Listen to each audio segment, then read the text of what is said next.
We have a major problem with how we ramp new account executives. Your new AEs are being declared ramped at 3 or 6 months, but can they actually run discovery or execute the sales process without you jumping in to save them? Most can't, and that's the problem. Most sales teams ramp reps based on time in seat and not capability-based onboarding where you certify your new sellers. So I built a playbook full of frameworks, implementation roadmaps, and infrastructure guides that cut ramp time in half and have proven to improve win rates by 75%, and it's completely free. So stop this episode right now and go and download the Sales Readiness Playbook at therevenueenabler.com or use the link in the description below. All right, guys, welcome back to another episode of the Hit Your Numbers podcast. Today, another solo episode. Like I said, I'm going to start mixing up the episodes here with guests, but also just me riding solo, talking to you about things that I'm actively doing with sales organizations or in one-to-ones with sales reps, or even just as I'm building this business in general. Today, I want to talk to you about closing the deal, but without doing it with a discount, or at least preventing a discount or a heavy discount. So I've got a couple of things I want to talk to you about today. First is we're going to talk about 6 rapid fire negotiation tips or closing tips. We've got how not to ask for the order or close the deal. We've then got 5 different ways that you can ask for the order. I'm going to give you the exact talk tracks and questions that you can ask. And then I'm going to give you like 3 or 4 steps or things that you can do when a prospect says to you, it's too expensive or you're too expensive. All right. But just before we jump into the episode here, do me a really quick favor. If you're listening to this on Apple Podcast or on Spotify, do me a quick favor, hit the bell, follow, leave a rating. It really, really helps. Keeps me focused on delivering this value to you guys. If you're listening to it on YouTube, maybe subscribe, leave a comment, whatever it might be. Second thing, go into the show notes. We put a bunch of free resources into the show notes to help you guys build pipeline, close deals, be a better sales leader, whatever it might be. Go check out what other resources we've put into this episode. Go grab a free copy. Do me another favor, send me an email, james@jamesbissell.com, or drop me a LinkedIn message in the DMs. Let me know what you want me to put out next. Who do you want me to interview next? What topic should we be focusing on? Is there something that you're genuinely struggling with at work, be it as a SDR, as an account executive, maybe as a VP of sales or a CRO, struggling with? Let us know. We'll get some special guests on the podcast, or I'll go into my playbook and I'll do a 30-minute, 60-minute podcast episode, or screw it, maybe we'll do a webinar or something like that and invite a bunch of you onto the webinar. And then finally, massive thanks to everybody that's bought a copy of my new book, The Champion Playbook. Really, really think there's so much in this for 2026. We really need somebody inside the organization with a vested interest, enabled to go and drive consensus. One of the big reasons why we lose deals or deals kind of stall and fizzle out is because we either don't have a champion or that person hasn't been enabled to go and drive consensus. So they struggle, they lose interest, and they move on. Okay. All right. So on to the episode. So the reason I want to talk to you about closing the deal, asking for the order, and then what to do when you're being presented with a discount request, or maybe someone says it's too expensive, is I've literally just come back from a walk down the beach with a coffee. I'm getting ready to do another team training. And the sales team is like, hey, look, we have a discovery problem, but we're discounting a lot at the end of the sales process. And I feel like the team just aren't really asking for the business effectively. We need to run some enablement, some training, some workshops, some role play, some coaching, a whole wrapper around that. Can you give us a hand? And I always kick off programs by listening to a bunch of the sales calls that the reps are making so that I can diagnose the real problem, and then I can build a training program around that. So I've just come back from walking down the beach, listening to, 5, 6, 7 calls that the sales leader sent me. And yeah, just massive observations really, really quickly. Feel like we're going to get some really quick wins. So I'm going to give you some of that content. All right. So let's jump into the first part, which is the 6 rapid fire negotiation tips that I've got. I'm taking this directly out of my negotiation and my closing playbook that's inside of the Sales University. If you're not a member, go grab a free trial now, 7 days completely free. There's like 400 lessons across every stage of the sales process: prospecting, discovery, demo, multi-threading, business case, MEDDPICC. Everything's in there. It's everything I trained my last 2 teams on. Cool. So 6 rapid fire tips just to kind of get you thinking about some best practices, right? And not to make these mistakes as well. So never, ever, ever, ever negotiate over email if someone pings you a message like, hey, it's just too expensive, or, we need to look at alternatives because the price is too high, or whatever it might be, don't email back. Always pick up the phone first. Most people have their mobile number in their signature. If not, you're probably getting this at a part of the sales process where you've captured their mobile number, or hopefully you've captured their mobile number, because we should be doing that.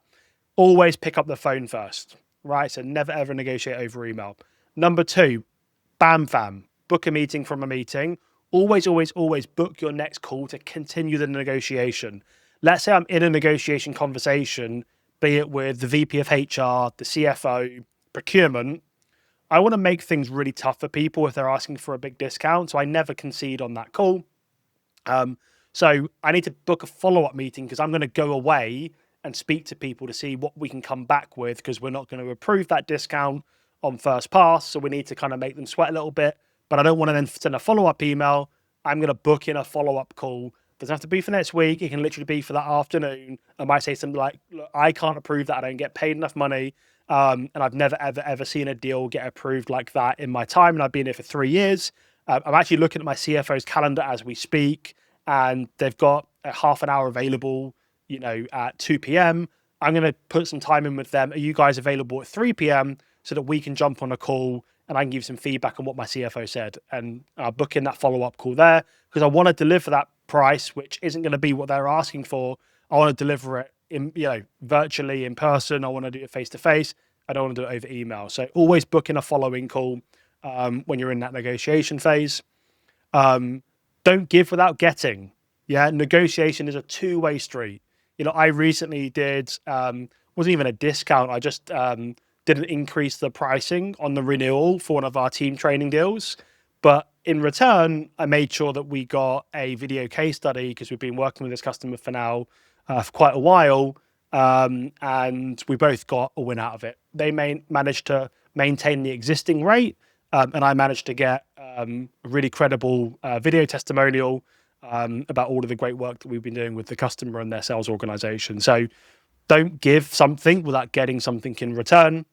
And number 4, anchor on value, not on price. Reinforce the business outcomes. Remember, that person, if you're selling something for 30K and they're asking for a 20% discount, so quick maths, 24 grand, they want a 6 grand discount, they're not buying it for the discount. They're buying it probably because it's going to give them 10, 15, 20, 30x in value. So reinforce the value. Hey, look, we actually don't do discounts because we use all of the money to put back into product to continue to innovate and make sure our customers are really successful. So we invest heavily in our customer success team. Most of our competitors don't do that. Or if they do, they give you like 100 customers per CSM, which means they can never work with you effectively. We structure things really, really well here. So we actually can't give you anything here, but we believe this value is going to be made available to you guys in the first 30 days or 90 days or whatever it might be. Reinforce the value, forget about the price. Okay. Point number 5 is define your walkaway point. Make it crystal clear. So I did this recently. I've got the screenshot of the text message from the CEO inside of this training deck, and you'll see it in the Sales University.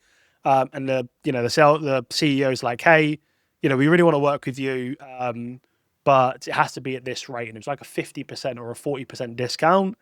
And I was just like, hey, look, like, this is my floor. My floor is at 10%. I can't go that way. Really appreciate the opportunity. All the best. Give me a shout if, you get stuck in the future. 45 minutes later, after a couple of text messages from them, we secured the deal. So absolutely define your walkaway point. Mine in that case was at 10%.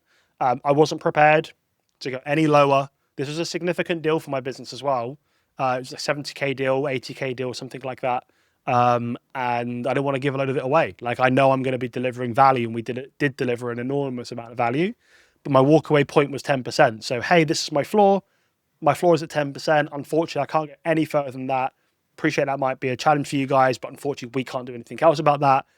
Can we get a deal wrapped up at 10%, or is there something we need to park? Remember, you're at the late stages. This person, if they're the right person, they probably got to this stage because they want to do business with you. They want to use your tool. Numbers are made up. In most cases, any business can create budget. If you're solving a big enough problem, that 10% doesn't really matter. Okay, people just want to get a win. If you need to, give them a small win. Don't give them a massive win, because you usually get impacted in your commission check. Okay. And then finally, procurement mindset. We have to remember that procurement's primary job is to buy. Yeah, their primary job is to help the organization effectively buy. Their second job is to get a good deal. That doesn't mean we have to give up everything. So if you're being pushed on by procurement, it has to be a lot cheaper. Remember, if you've got a good champion and the economic buyers engage and you're solving a massive business problem, stand strong. Like procurement, their primary job is to get your deal across the line so that the people inside the organization that's instructed procurement to get involved to get the deal done, right? So just stand strong. I found that it takes balls, right? You need to have a good pipeline around you. It's harder to do this stuff when you've got one or two deals. That's why top of funnel prospecting every single day is critical.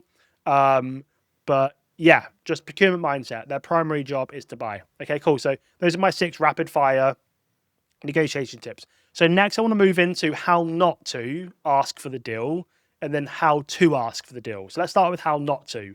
I call this the discount close. I don't know why we've defaulted to this in this day. When I was a sales rep or getting into sales, 15 years ago, we were taught to say things like, hey, appreciate, we've been speaking now for 2 months. I feel like we've done enough to earn your business. I feel like we can really help you out. What do we need to do to get you up and running? I feel like people don't ask that anymore. They say things like this. So this is the what not to do, right? This is the discount close. It sounds a little bit like this. It's coming up to the end of quarter here for us. If you're able to sign by the end of the quarter, I can allocate a 20% discount. Would that work for you? Like we're literally saying, hey, I'm going to get paid commission on this deal, but I don't want 20% of it. Like, do you want it? Like, why are we giving people a discount up front? Like I've literally just come back, like I said, from listening to these calls, and that's pretty much how most of them are asking for the order. It's coming up to the end of quarter for us here, like 4-6 weeks out. They're not even like at the end of quarter. It's like halfway through. It's come up to the end of quarter here for us. If you're able to sign by the end of the quarter, I can allocate a 20% discount. Would that work for you? And they're like, geez, like I'm getting a 20% discount. What if I push a little bit harder? Could I get 40%? Could I get 50%? I've not even had to make them sweat yet and they're already giving me 20%. You don't need to do this, guys. Like it comes down to confidence. And I say this all of the time if you follow me on LinkedIn or any of the other podcasts or you're in my newsletter. Like confidence comes from skills. Like if you're working hard on your craft, you're role playing, you're practicing, you'll become really confident. Anyone that's listening to this, that's into their sport, like any athlete, you'll know that the more you practice, the better you become at something. And then you become really, really confident, which means you execute better. Yeah. So don't ask for the order this way. Let me give you a couple of different ways that you can. So let's use the assumptive closed, right? And you use this if they are ready. Okay. So based on everything we've discussed, it looks like this will meet your needs. Shall we go ahead and get the agreement sent over to your team to get started? And then just go dead quiet. See what they say.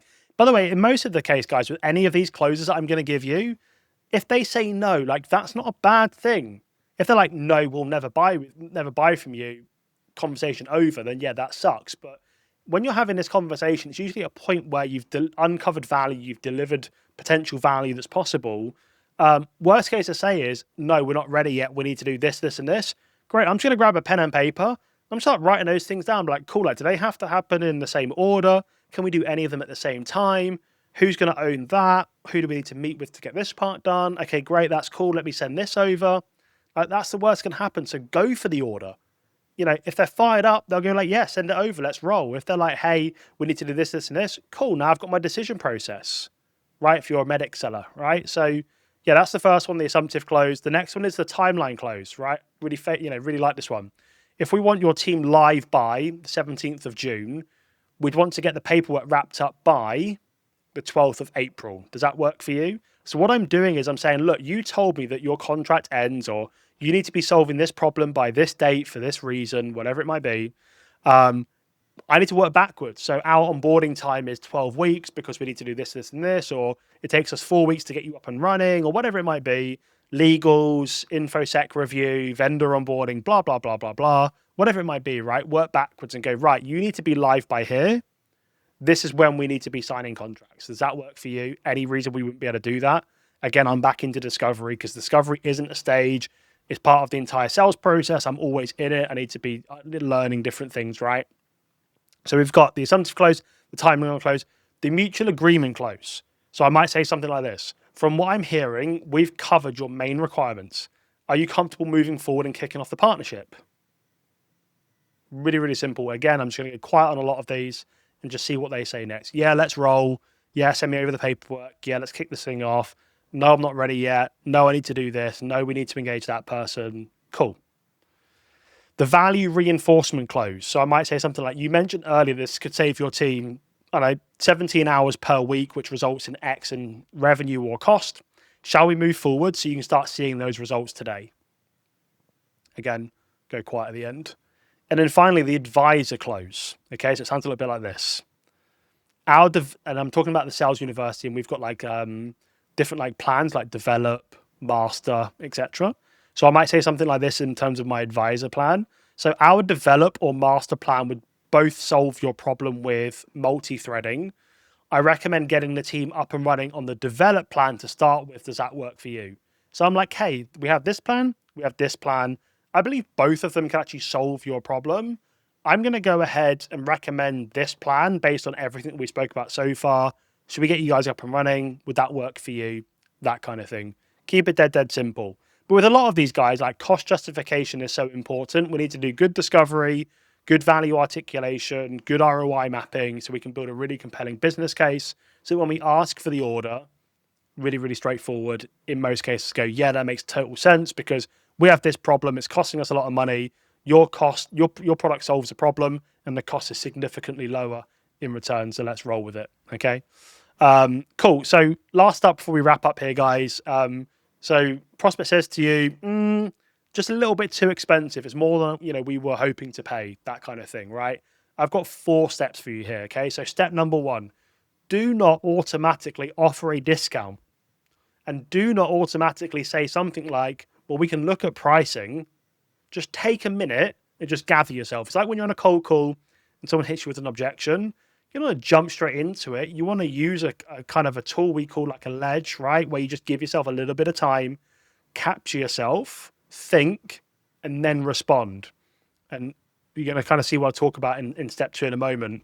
One of the things, guys, when we say things like we typically don't do discounts or we usually don't do discounts, what you're saying there is typically and usually.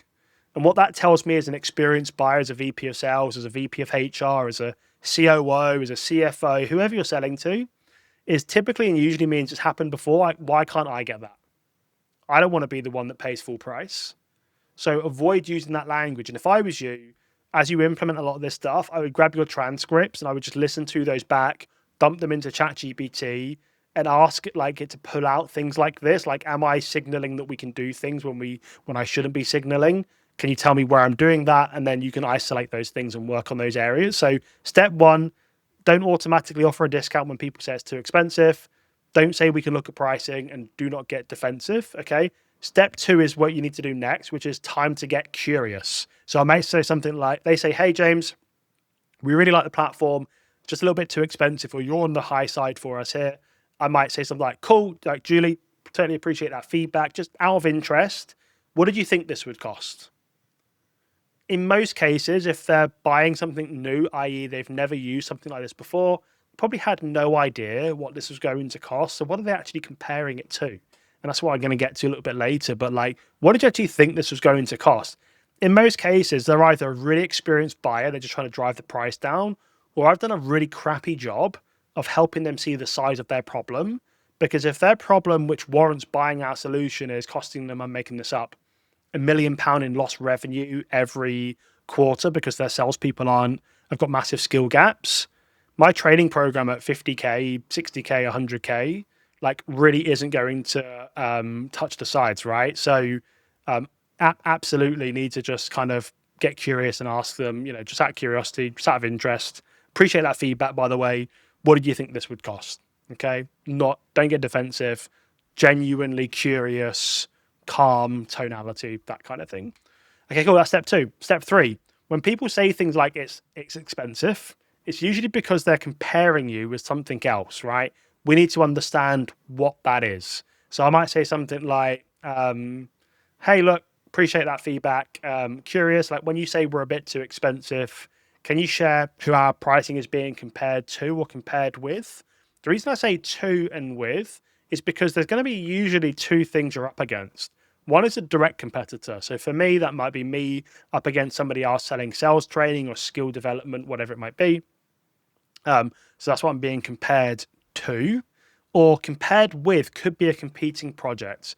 That 50K on that training could be being compared to, I don't know, call recording software or sales intelligence or whatever it might be, right? So I need to understand, hey, look, what are we being compared to or compared with? If it's a direct competitor, is it like for like? If we're being compared with something else, i.e. a different initiative, a different project, which one's going to have the biggest value, and how can I communicate time to value, and how can I de-risk this whole thing completely? All right. So that's kind of what I wanted to cover today. I wasn't actually going to do this episode today, but I literally just come off of listening to all of those calls and just notice that time and time again, by the way, I'm guilty to these, right? Like, again, nobody gets a degree in B2B sales. That's why my business exists. That's why my business is doing really, really well at the moment. Because nobody gets a degree in B2B sales. Nobody's being taught exactly how to do this, how to build pipeline, how to multi-thread, how to build a business case. Jesus, like how to ask for the order, right? So all you do is you just hear somebody else doing it who's probably not doing it in a very good way as well. And you're like, I mean, they close a couple of deals, so I'll just say the same thing as them, which is it's coming up to the end of the quarter. We've got these like discount codes going around, 20% off if you can sign up by the end of the quarter. Does that work for you? And look, you might do that for the rest of your career and you close some deals, but you'll always know that at the end of every month or end of every quarter, when your commission check comes through, it's always going to be significantly lighter than it could be.